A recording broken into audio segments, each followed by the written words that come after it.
प्रिय भक्तगण, आज हम आपको एक कथा का श्रवण करा रही हूँ जो सुनने मात्र से आपके जीवन में सुख, संपत्ति और धन की वर्षा होगी।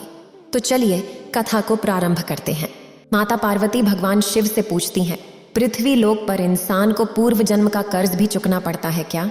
फिर भगवान शिव कहते हैं, हे देवी, यह सत्य है, इंसान को अपने पूर्व जन्म का कर्ज अवश्य चुकना पड़ता है। फिर माता पार्वती पूछती हैं, हे देवों के देव महादेव, ये कैसा कर्ज होता है जो अगले जन्म में भी चुकाना पड़ता है? फिर भगवान शिव कहते हैं, हे देवी, आज मैं आपको 2 कहानी सुनाने जा रहा हूँ। आप इस कहानी को ध्यान से सुनेंगे तो मालूम हो जाएगा कि पूर्व जन्म का कर्ज क्यों चुकाना पड़ता है। अगर आप यह कहानी सुन रहे हैं तो पूरा सुनिए।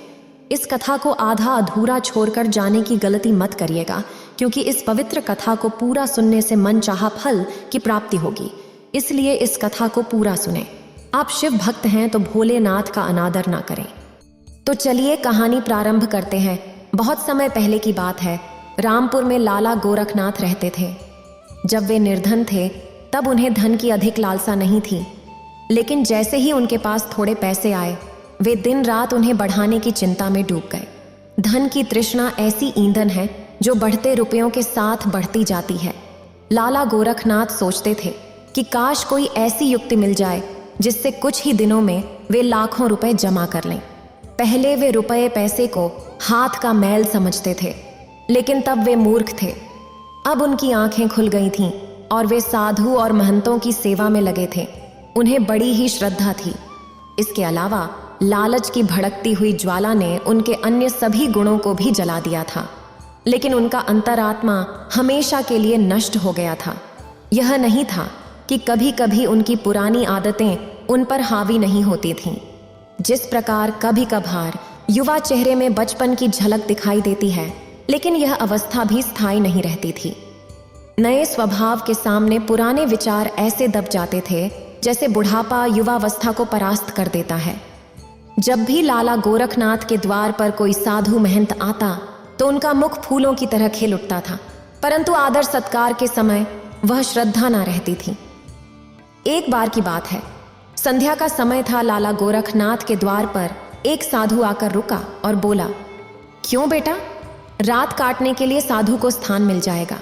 साधु का मुख संतोष की मूर्ति था और आंखें अमृत के कटोरे। लाला गोरखनाथ का हृदय भक्ति भाव से भर गया।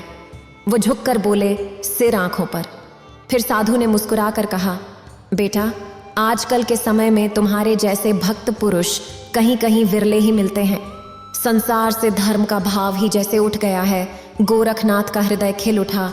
अपनी प्रशंसा साधु के मुख से सुनकर उनको ऐसा प्रतीत हुआ मानो उन्हें स्वर्ग मिल गया हो।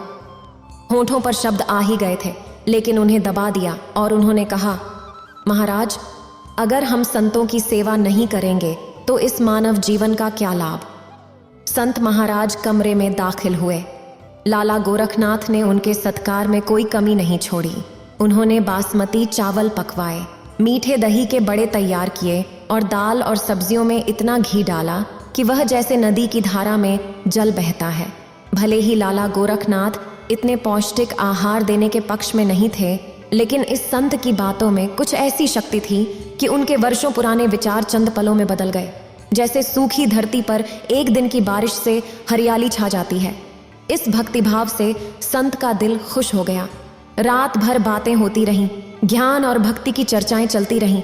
अंत में गोरखनाथ ने पूछा, महाराज, आप साधु कैसे बने? साधु ने हंसकर उत्तर दिया, बेटा, बुढ़ापा आ गया है, अब क्या सारी उम्र गृहस्थी में ही फंसा रहूंगा? कुछ हरि भजन भी तो करना चाहिए। तुम्हारी कृपा से बहुत रुपया कमाया, 5 पुत्र हैं और 1 कन्या। अब रुपया पैसा सब उन्हें बांट दिया और तीर्थ यात्रा को जा रहा हूँ। गोरखनाथ ने साधु की तरफ देखा और पूछा, तो आपने अपना सब कुछ बच्चों को दे दिया या अपने पास भी कुछ रखा है? साधु ने उत्तर दिया, मेरे हाथ में जो ये लाठी देखते हो, यह अंदर से खोखली है। इसमें मैंने 200 सोने की मोहरें डाल रखी है। यात्रा में कभी कभी धन की आवश्यकता भी पड़ जाती है। यह कहते कहते साधु को नींद लग गई, लेकिन गोरखनाथ की आंखें जाग रही थीं। वे बार बार लाठी को देख रहे थे और मन ही मन कुछ सोच रहे थे। लोभ धर्म के पीछे छुपा हुआ था और कुछ समय तक इस संघर्ष में यही हाल रहा। अंततः लोभ ने धर्म को हरा दिया। गोरखनाथ ने लाठी उठाई पर उनके हाथ पैर कांप रहे थे। उनकी अंतरात्मा ने एक बार फिर से फड़फड़ाना शुरू किया, लेकिन लोभ के दृढ़ हाथों ने उसे दबा दिया। गोरखनाथ ने लाठी खोली और उसमें से सोने के मोहरे निकाल लिए और उनकी जगह सामान्य सिक्के भर दिए। अगले दिन सुबह साधु महाकाल के लिए तैयार हो गया। गोरखनाथ का दिल धड़क रहा था। उन्हें डर था कि कहीं साधु को शक न हो जाए। इस ख्याल से उनका चेहरा पीला पड़ता जा रहा था, लेकिन साधु को इस बात की कोई खबर नहीं थी। वह हंसते हुए बातें कर रहा था और रात की मेहमान नवाजी के लिए बार बार धन्यवाद दे रहा था। जाते समय गोरखनाथ ने कहा, महाराज, मेरे यहाँ संतान नहीं है। कृपया भगवान शिव से प्रार्थना करें कि हमारे यहाँ संतान हो जाए। वैसे तो हम पापी हैं, हमारी प्रार्थनाओं का कोई असर नहीं होता। आप महात्मा हैं, भगवान भोलेनाथ आपकी बात जरूर सुनेंगे। साधु ने उत्तर दिया, सुनेंगे या नहीं ये तो वही जाने, लेकिन मैं तुम्हें आशीर्वाद देता हूं कि भगवान शिव तुम्हें संतान दे। कहकर साधु चला गया। गोरखनाथ के सिर से मानो एक बड़ा बोझ हट गया। उन्हें ऐसा लगा जैसे साधु के जाने के साथ ही उनके दिल से एक पत्थर हट गया। वह इस चोरी के फल से नहीं बच सकते थे। गोरखनाथ का मन और मस्तिष्क अनुभव कर रहा था, परंतु वह इस चोरी के प्रकट होने से बहुत डरते थे। चोरी का प्रकट होना प्रत्यक्ष था, किंतु उसका फल भविष्य के पर्दे में था। मनुष्य वर्तमान समय के सामने भविष्य की परवाह नहीं करता। इधर साधु महाराज महाकाल पहुंचे तो उनका हृदय प्रसन्न हो गया। यहाँ साधु संतों को देखकर उसे ऐसी प्रसन्नता हुई मानो स्वयं भगवान शिव के दर्शन हो गए हों। उनका मन महादेव में लीन हो गया। एक हलवाई को बुलाकर बोले, मैं एक महामृत्युंजय जाप करना चाहता हूँ, जिसमें महाकाल के सभी साधुओं को भोजन दिया जाएगा। इसका कुल खर्च कितना होगा? हलवाई ने अनुमान लगाया और जवाब दिया कि 1000 रुपये में सब कुछ शानदार ढंग से हो जाएगा। साधु ने थोड़ी देर सोचा और कहा, क्या तुम यह सारा प्रबंधन कर पाओगे? हलवाई ने उत्तर दिया, जी हाँ, पूरी तरह से कर सकते हैं। तो सारा प्रबंध तुम ही करो, जो भी खर्च होगा मैं चुका दूंगा। इसे कहते हुए साधु ने अपनी लाठी की ओर देखा और हलवाई ने जवाब दिया, महाराज, आप चिंता न करें, सब प्रबंध हो जाएगा। अगले दिन महामृत्युंजय का जाप हुआ और महाकाल में बड़ी धूम मची। लोग देखकर खुशी से झूम उठे। उन्होंने कहा कि इतने उदारता और भक्ति भावना से भरे जाप को पहले कभी नहीं देखा गया। ऐसे दानी लोगों की कोई कमी नहीं है, जिनके पास धन की कोई कमी नहीं होती है। वे मुकदमेबाजी में लाखों लुटा देते हैं, बेटे के ब्याह पर लाखों उड़ा देते हैं, परंतु धर्म की राह पर 1 पैसा भी खर्च नहीं करते। ये मनुष्य सच्चा मनुष्य है, जिसने अपना धर्म समझा और धर्म के सामने पैसे का मोह नहीं देखा। अपनी प्रशंसा सुनकर साधु का दिमाग 7वें आसमान पर पहुंच गया और उसका हृदय आनंद में हिलोरें लेने लगा। साधु प्रसन्न हो रहा था, परंतु उसका भाग्य रो रहा था। शाम हुई। साधु ने अपने कमरे का दरवाजा बंद किया और लाठी को खोल कर देखा। लाठी के अंदर साधारण सिक्के देखकर उसका हृदय कांप गया। उसे ऐसा प्रतीत हुआ मानो कोई भयानक स्वप्न देख रहा हो। उसे अपनी आंखों पर यकीन नहीं हो रहा था। वह चाहता था कि यह स्वप्न जल्द से जल्द टूट जाए, पर यह कोई ऐसा स्वप्न नहीं था जिससे नींद खुल जाए। उसने बार बार अपनी आंखें मलकर उन साधारण सिक्कों को देखा। उसे लग रहा था कि अब मेरी गलती सुधर जाएगी, पर ऐसा नहीं हुआ। साधु के चेहरे पर पसीने की बूंदें झलक उठीं। हलवाई को हिसाब थोड़ी ही देर में देना था। उसने सोचा, अब क्या होगा? अपमान की छवि उसकी आंखों के सामने खिंच गई। साधु कांपते हुए खड़ा हो गया। अपमान का ख्याल अपमान से भी ज्यादा डरावना लग रहा था। साधु में इसे सहन करने की शक्ति नहीं थी। वह कुछ देर तक सोचता रहा। तब संत ने दरवाजा बंद कर दिया और साथ ही उम्मीदों के द्वार भी बंद हो गए। संत ने चारपाई की रस्सियों को निकाला और उन्हें छत से लटका दिया। मौत दरवाजे पर खड़ी थी। संत की अंतरात्मा ने उपदेश दिए, दिमाग ने सलाह दी, पर निराशा ने हर तरफ अंधेरा कर दिया। संत का चेहरा मृत व्यक्ति की तरह सफेद पड़ गया। तब उसने चारपाई पर खड़े होकर अपनी गर्दन में फंदा डाला और कांपते हुए पैरों से चारपाई को ठोकर मार दी। संत फांसी पर झूल गया और उसकी मौत हो गई। सुबह बहुत खुशनुमा थी, लेकिन किससे पता था कि शाम इतनी दुखद होगी। कुछ समय बाद यह घटना हर बच्चे के मुंह पर थी। संत तो मर गया, लेकिन उसका आशीर्वाद अभी भी जीवित था।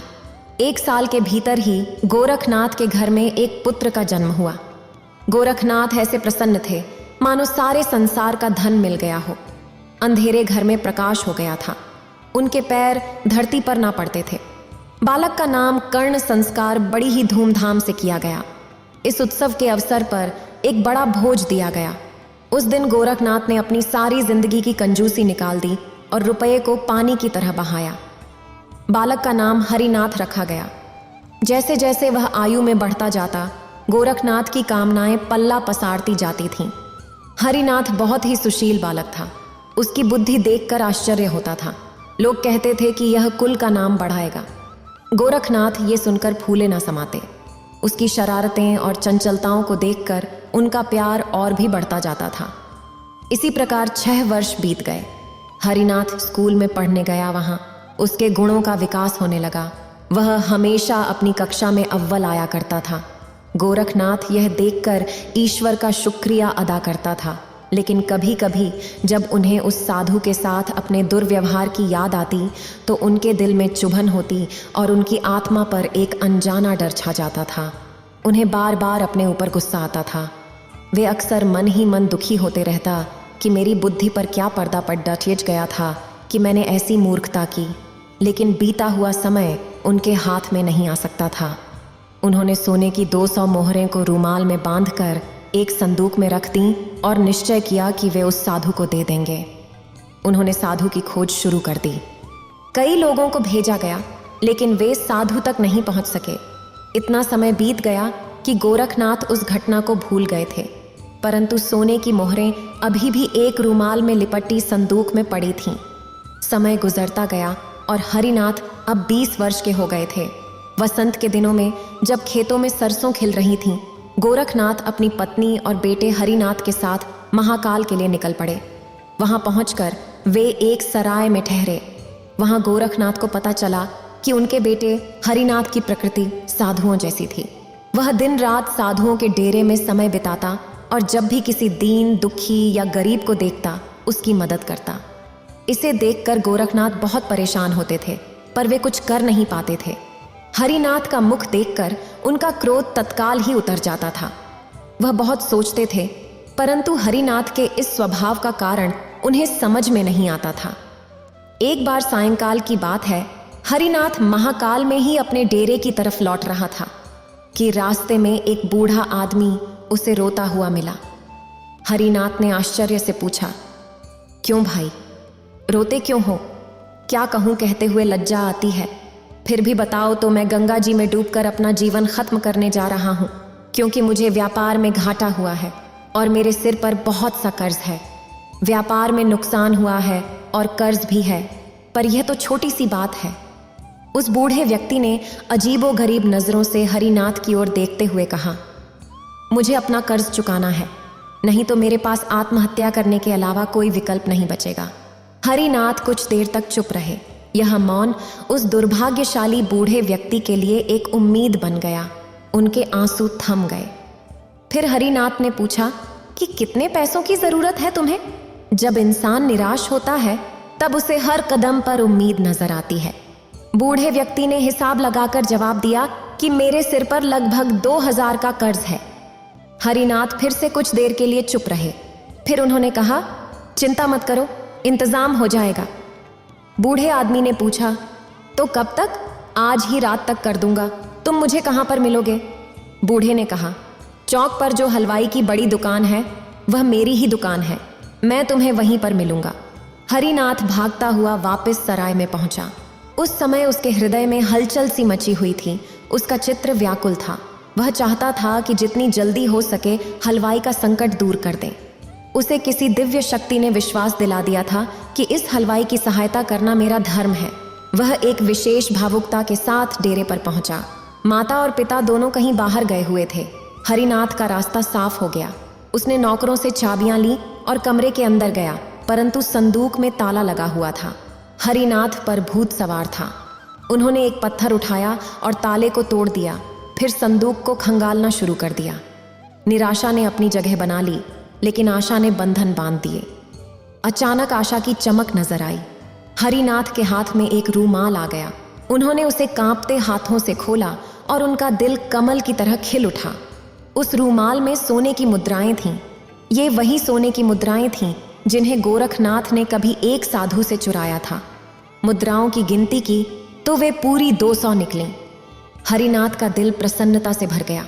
उन्होंने मुद्राएं अपनी जेब में डालीं और रूमाल को वापस संदूक में रख दिया और ऐसे भागे जैसे कोई पुलिस वाला उनके पीछे हो। हरिनाथ ने भलाई करने के लिए बुराई का सहारा लिया था।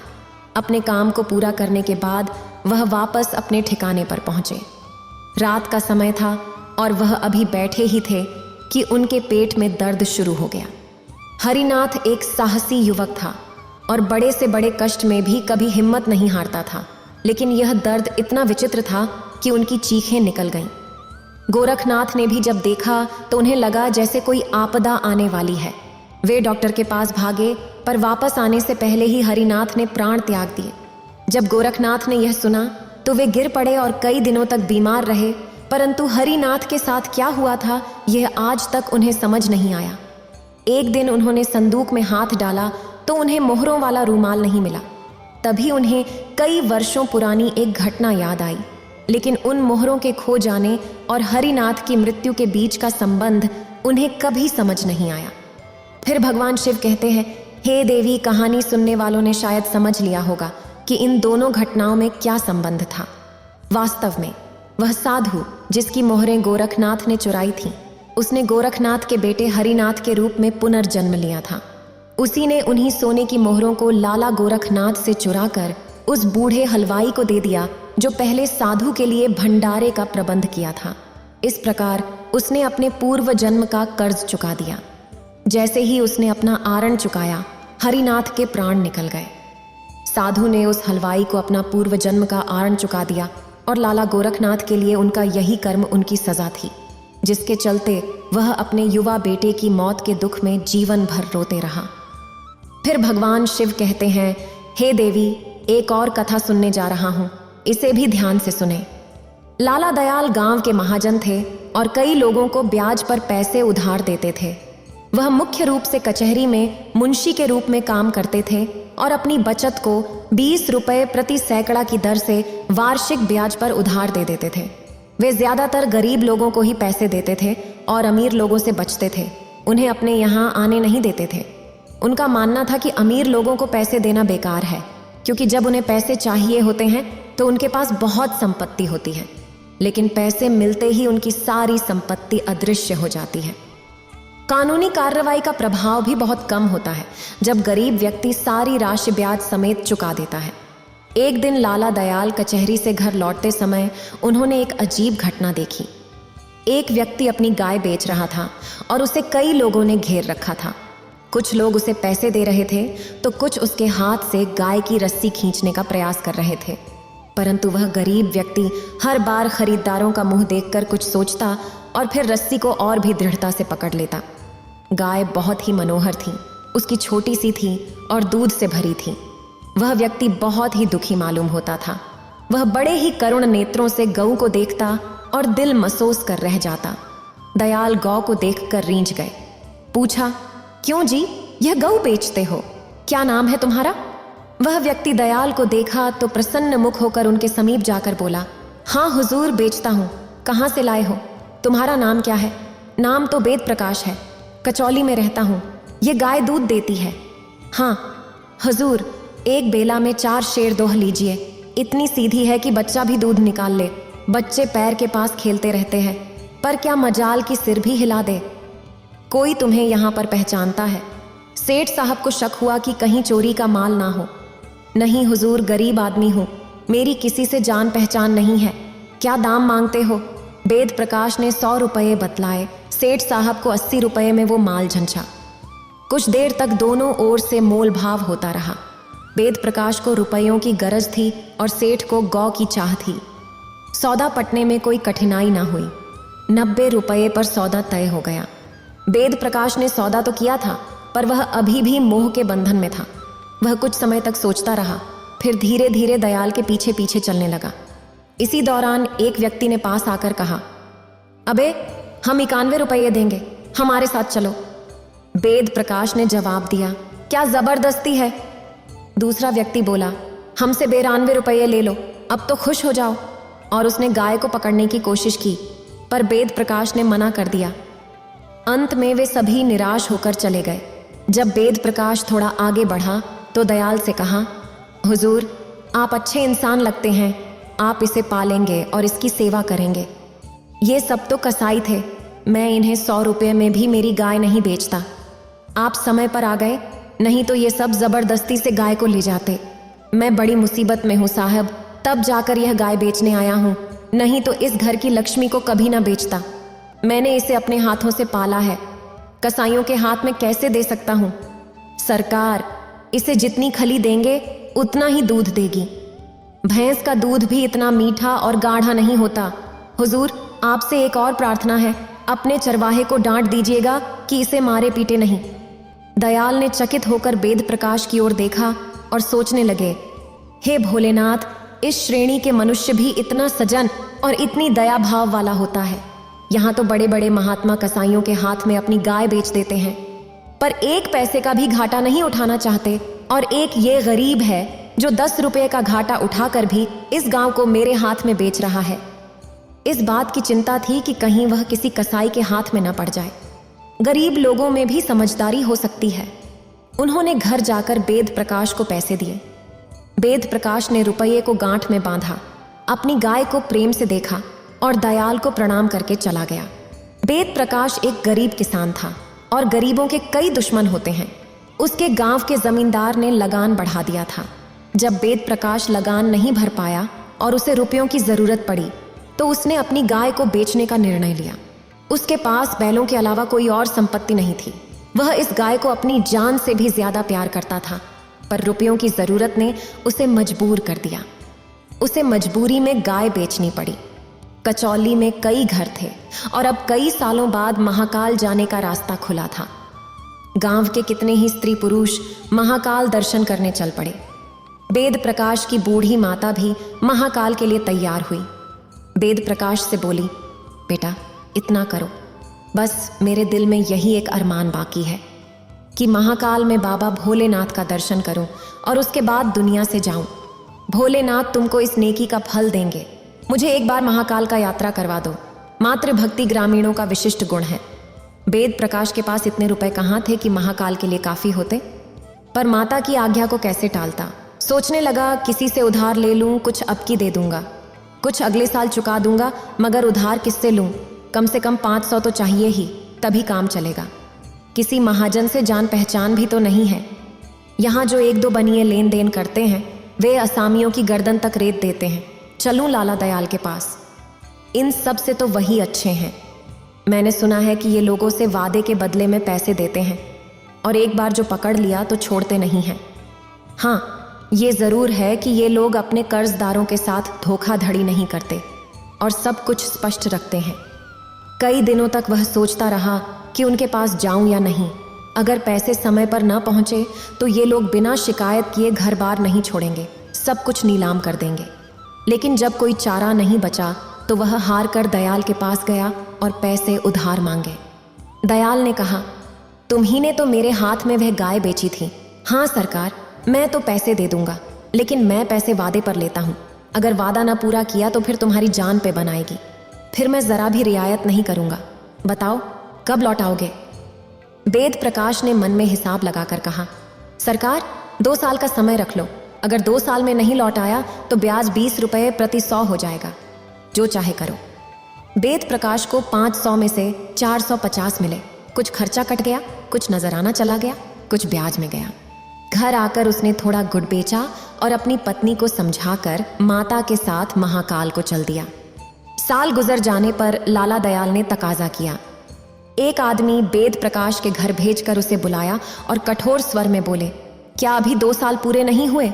लाओ, रुपए कहाँ हैं? वेद प्रकाश ने बड़े ही दीन भाव से कहा, हुजूर बड़ी गर्दिश में हूँ। माताजी जब से महादेव जी का दर्शन करके आई है तभी से बीमार पड़ी हुई है। रात दिन उन्हीं की दवा दारू में दौड़ता रहता हूँ। जब तक जीती है हुजूर कुछ सेवा कर लूँ। पेट का ढंढा तो जिंदगी भर लगा रहेगा। अब की कुछ फसल नहीं हुई हुजूर, सारा ऊख पानी बिना सूख गया। धोने की मोहलत ना मिली। महादेव ही जानते हैं किस मुसीबत से दिन काट रहा हूँ हुजूर के रुपए। कोड़ी कोड़ी अदा करूंगा, साल भर की मोहलत और दे दीजिए। अम्मा अच्छी हुई और मेरे सिर से बला टली। दयाल ने कहा 30 रुपये सैकड़ा ब्याज हो जाएगा। वेद प्रकाश ने जवाब दिया, जैसा हुजूर की मर्जी। वेद प्रकाश ये वादा करके घर आया तो देखा माँ का अंतिम समय आ पहुंचा है। माँ ने अपने बेटे को प्यार भरी नजरों से देखा, उसे आशीर्वाद दिया और इस दुनिया से चली गई। वेद प्रकाश जो पहले ही गर्दन तक कर्ज में डूबा हुआ था, अब उसके सिर तक पानी पहुंच गया था। उसने पड़ोसियों से कुछ उधार लेकर अंतिम संस्कार की व्यवस्था की, पर उसे मृत्यु के बाद आत्मा की शांति के लिए दान दक्षिणा और भोजन करवाया। अब ऐसा कौन सा मौका मिलेगा जब वह अपनी माँ की सेवा कर सके। यह उसके धार्मिक और सांसारिक दायित्वों की परिणति थी। अब उसने सोचना शुरू किया कि पैसे कहाँ से लाऊं। लाला दयाल अब शायद कुछ न दें। उनके पास जाकर एक बार देखना ही होगा, शायद मेरी दुर्दशा सुनकर उन पर दया आ जाए। वे बड़े आदमी हैं, उनके लिए 100-200 रुपए कोई बड़ी बात नहीं है। इस तरह सोचते हुए वह लाला दयाल के पास गया। रास्ते में हर कदम उठाना कठिन था। किस मुंह से जाऊं? अभी 3 दिन ही हुए हैं। मैंने साल भर में पिछले उधार चुकता करने का वादा किया था। अब अगर 200 रुपए और मांगूंगा तो वे क्या सोचेंगे? अगर मैं उनकी जगह होता तो कभी न देता। उन्हें जरूर लगेगा कि मेरी नीयत ठीक नहीं है। कहीं घुड़कियां दे दी तो पूछे तेरे पास कौन सी बड़ी जायदाद है, जिस पर तू रुपयों मांगता है, तो मैं क्या जवाब दूंगा? जो कुछ जायदाद है वह यही दोनों हाथ हैं, उसके सिवा यहाँ क्या है? परंतु इन निराशाजनक शंकाओं के होने पर भी वह धीरे धीरे आगे बढ़ा चला जा रहा था, जैसे कोई अनाथ विधवा थाने में फरियाद लेकर जा रही हो। बहू दयाल कचहरी से आकर अपने स्वभाव के अनुसार नौकरों पर बिगड़ रहे थे। कहते थे, द्वार पर पानी क्यों नहीं छिड़का, बरामदे में कुर्सियां क्यों नहीं निकाल रखी। इतने में वेद प्रकाश सामने जाकर खड़ा हो गया। लाला साहब झल्लाए तो बैठे थे, रुष्ट होकर बोले, तुम क्या करने आए हो जी? क्यों मेरे पीछे पड़े हो? मुझे इस वक्त बातचीत करने की फुर्सत नहीं है। वेद प्रकाश कुछ ना बोल सका। ये डांट सुनकर वह इतना हताश हुआ कि उलटे पैरों लौट पड़ा। सोचने लगा, हुई ना वही बात, यही सुनने आया था। मेरी अक्ल पर पत्थर पड़े थे। दयाल को कुछ दया आ गई जब वेद प्रकाश के नीचे उतर गया तो बुलाया। जरा नरम होकर बोले, कैसे आए थे जी? क्या कुछ काम था? नहीं सरकार, यूं ही सलाम करने चला आया। कहावत नहीं सुनी तुमने, किसान बिना मतलब के किसी को सलाम नहीं करता? क्या मतलब है बताओ?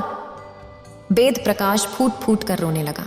दयाल ने अनुमान लगा लिया, उसकी मां का निधन हो गया है। उसने पूछा, क्यों? वेद प्रकाश, क्या तुम्हारी मां स्वर्गवास हो गई है? हाँ, आज 3रा दिन है। रोने से क्या लाभ? धैर्य रखो, भोलेनाथ की यही इच्छा थी।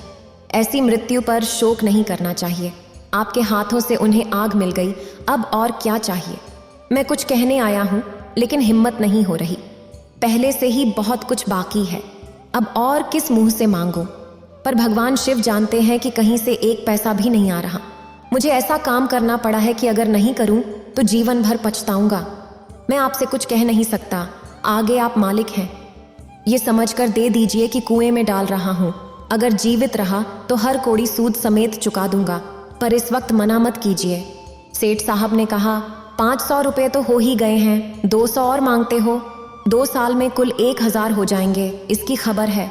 भोलेनाथ चाहे तो 2 बीघा गन्ना उग जाए तो 1000 रुपये आ सकते हैं। भोलेनाथ ने चाहा तो मैं आपकी समय सीमा के अंदर सारी कौड़ी चुका दूंगा। दयाल ने फिर से 200 रुपये दे दिए। जो लोग उनके व्यवहार से परिचित थे, उन्हें उनकी इस रियायत पर बड़ा ही आश्चर्य हुआ। खेती की हालत अनाथ बालक जैसी होती है। जल और वायु अनुकूल रहे तो अनाज के ढेर लग जाते हैं। इनकी कृपा ना हुई तो लहलहाते हुए खेत भी कपटी मित्र की भांति दगा दे जाते हैं। ओला और पाला, सूखा और बाढ़, टिड्डी और लाही, दीमक और आंधी से प्राण बच जाए तो फसल खलिहान में आ जाती है, और खलिहान से आग और बिजली दोनों का ही बैर है। वेद प्रकाश ने कलेजा तोड़कर मेहनत की। दिन को दिन और रात को रात ना समझा। बीवी बच्चे दिलो जान से लिपट गए। ऐसी ऊँख लगी कि हाथी गुस्से तो समा जाए। सारा गांव दांत तले उंगली दबाता था।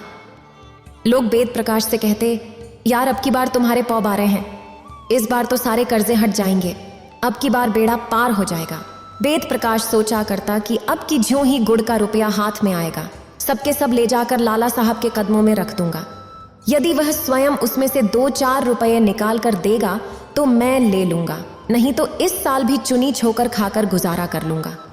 लेकिन लिखी हुई बातें कौन मिटा सकता है। वह अग्नि का महीना था। वेद प्रकाश खेत की मेड़ पर बैठकर रखवाली कर रहा था। ठंड के मौसम में उसके पास केवल एक पुरानी चादर थी, जिसे ओढ़ने के लिए उसने ऊख के पत्ते जला दिए। अचानक एक तेज हवा का झोंका आया और जलते हुए पत्ते खेत में उड़ गए। आग लग गई। गांव वाले आग बुझाने आए, पर आग की लपटें उड़कर इधर उधर फैल गईं। सभी कोशिशें नाकाम हो गईं। आखिरकार पूरा खेत जलकर राख हो गया और वेद प्रकाश की उम्मीदें भी। उसकी कमर टूट गई, दिल हार गया, हाथ पैर ढीले पड़ गए और सामने की परोसी गई थाली छिन गई। घर आया तो दयाल के कर्जों की चिंता सर पर सवार हो गई। अपनी कोई फिक्र नहीं थी, बाल बच्चों की भी नहीं। भूखे मरना और नंगे रहना तो किसान की नियति है। चिंता सिर्फ कर्ज की थी। ये दूसरा साल बीत रहा है और 2-4 दिन में लाला दयाल के आदमी आने वाले हैं। मैं उन्हें किस मुंह से मिलूं? उनके पास जाकर विनती करूं कि 1 साल का समय और दे दें, पर 1 साल में तो 1200 हो जाएंगे। 1 साल में कौन सा पहाड़ टूट पड़ेगा? वो कितने अच्छे इंसान हैं। 200 रुपये उठा कर दे दिए। अब इज्जत तो खुदा के हाथ में है। मैंने तो अपना प्रयास करके देख लिया है। सुबह का समय था। वेद प्रकाश अपने खेत की मेढ़ पर खड़ा अपनी बर्बादी का मंजर देख रहा था। देखा, दयाल का चपरासी लठ लिए हुए आ रहा था। वेद प्रकाश के प्राण सूख गए। भोलेनाथ, अब तो तू ही इस मुसीबत को आसान कर सकते हो। कहीं ये आते ही गालियां ना देने लगे। हे भोलेनाथ, कहीं छिप जाऊं। चपरासी ने पास आकर कहा, कल की मियाद खत्म हो गई है, तुम्हें पता है। सरकार से 1 दिन की भी देरी हो गई और उन्होंने शिकायत कर दी।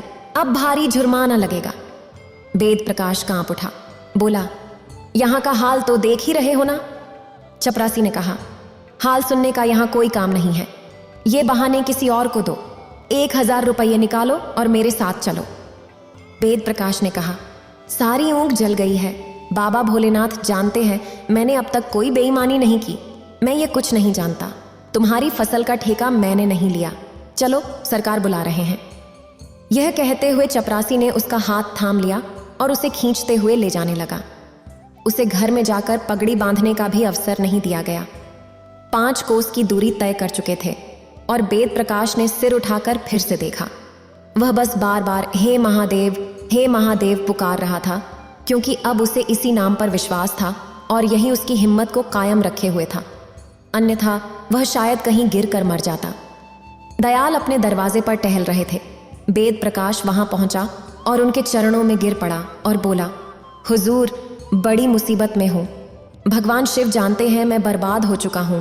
क्या आपने सुना नहीं कि सारी फसल जल गई है, जैसे किसी ने खेत में झाड़ू ही फेर दी हो। अगर यह आपदा नहीं आती तो मैं आपका सारा पैसा चुका देता। अब आपकी क्या सलाह है? आपके आदेशानुसार ही करूंगा। मैं जानता हूं कि आपका पैसा मेरे सिर पर है और मुझे हर कौड़ी अदा करनी है। मैंने 2 बार वादे किए और दोनों ही बार वे झूठे साबित हुए। अब मैं वादा नहीं करूंगा। जो कुछ भी होगा वह लाकर आपके चरणों में रख दूंगा। मेहनत और मजदूरी से जैसे भी संभव हो सकेगा मैं आपके रुपए चुकाऊंगा। दयाल ने मुस्कुराकर कहा, तुम्हारे मन में इस वक्त सबसे बड़ी कौन सी इच्छा है? वेद प्रकाश ने कहा, यही हुजूर कि आपके रुपए अदा हो जाए। सच कहता हूं, हुजूर भगवान शिव जानते हैं। अच्छा तो समझ लो कि मेरे रुपए अदा हो गए। इसे कैसे समझा जाए? यदि मैं यहां नहीं दूंगा तो वहां देना पड़ेगा। अब वेद प्रकाश, इसकी चिंता मत करो, मैं तो बस तुम्हें परख रहा था। सेठ ने कहा, सरकार, मैं इतना बोझ उठाकर नहीं मर सकता। कैसा बोझ सेठ? मेरे ऊपर तो कुछ भी नहीं है और अगर होता भी तो मैंने माफ कर दिया है। अब तुम मेरे 1 पैसे के भी देनदार नहीं हो। असल में मैंने तुमसे कर्ज लिया था और वही चुका रहा हूं। मैं तुम्हारा कर्जदार हूं, तुम मेरे नहीं। तुम्हारी गाय अब तक मेरे पास है। उसने मुझे कम से कम 2000 का दूध दिया है और 2 बछड़े मुनाफे में दिए हैं। अगर तुमने यह गाय कसाईयों को दे दी होती तो मुझे इतना लाभ कहां से होता। जब तुम इतने गरीब और नादान होते हुए भी गाय की जान बचाने के लिए 50 रुपए का नुकसान उठा सकते हो, तो मैं अपनी 100 गुनी हैसियत रख कर 100 माफ कर दूं। तो यह कोई बड़ी बात नहीं है। तुमने भले ही जानबूझकर मेरे ऊपर कोई एहसान नहीं किया हो, पर असल में वह मेरे धर्म का एहसान था। मैंने भी तुम्हें धर्म के काम के लिए ही पैसे दिए थे। इस तरह हम दोनों बराबर हो गए। आपकी गाय के दोनों बच्चे मेरे यहाँ हैं, अगर चाहो तो ले जा सकते हो, ये तुम्हारी खेती में काम आएंगे। तुम एक ईमानदार और नेक व्यक्ति हो, मैं हमेशा तुम्हारी मदद के लिए तैयार रहूँगा। अगर इस समय तुम्हें पैसों की ज़रूरत है तो जितने चाहो ले सकते हो। वेद प्रकाश को ऐसा लगा जैसे उसके सामने कोई फरिश्ता बैठा है। वह धन्यवाद भी नहीं कह पाया और आंसुओं को रोकते हुए बोला, हुजूर, इस नेकी का बदला बाबा भोलेनाथ आपको देंगे। मैं तो आज से आपका गुलाम समझूंगा। नहीं, तुम मेरे दोस्त हो, गुलाम नहीं, उसने जवाब दिया। जो रुपए देकर गुलामी से मुक्त होते उसे मुक्ति धन कहते हैं। तुम पहले ही मुक्ति धन दे चुके हो, अब ये शब्द कभी मत कहना। वेद प्रकाश लाख लाख धन्यवाद करते हुए घर वापस लौट गया। अब उसके मन में संतोष था कि उसे लाला जी का कर्ज नहीं देना पड़ेगा। इतना कहकर भगवान शिव इस कथा को समाप्त करते हैं।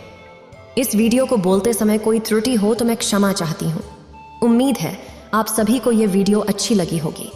अगर आप शिव के सच्चे भक्त हैं तो चैनल को सब्सक्राइब और वीडियो को लाइक करके कमेंट में हर हर महादेव लिख दीजिए।